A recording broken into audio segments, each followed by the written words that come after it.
Živja. Oglašam se vam iz Budimpešte, kjer smo člani Odbora za kulturo Evropskega parlamenta imeli misijo ugotavljanja dejstev tudi glede svobode medijev. In na lastne oči in lastne ušesa smo se lahko samo še bolj prepričali, kaj je popolna propaganda in kaj je mojstrstvo sprenevedanja ter manipulacij. Delovanje po principu ali si naš ali pa te ne bo.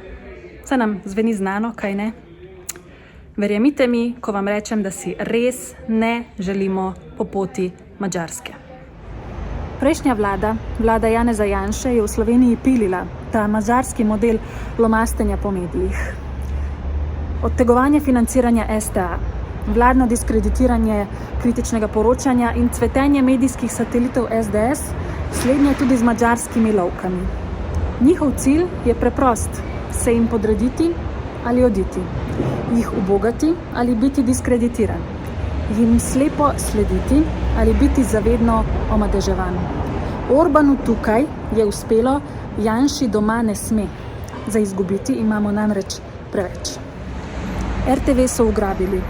Žrtve te ugrabitve pa so prebivalke in prebivalci Republike Slovenije, ker ne dobijo programa, ki bi jim ga javni servis moral nuditi. Ker se nad zaposlenimi že mesece vršijo neizmerni pritiski, tudi s cenzuro. Mediji so tisti, ki skrbijo za informiranje državljank in državljanov, sploh javni.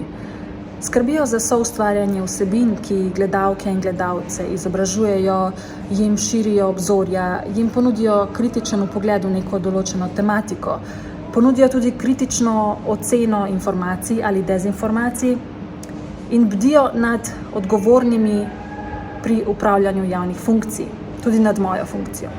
Pa se zato, kaj skušam znesti nad novinarsko svobodo ali nad neodtuljivo pravico javnosti dovedeti? Ne, nasprotno, glasno se borim za novinarsko svobodo in novinarsko avtonomijo, kar je še posebej potrebno zdaj na naši javni RTV. Veste, ugled se gradi leta, desetletja, poruši pa se lahko v nekaj tednih, celo dneh.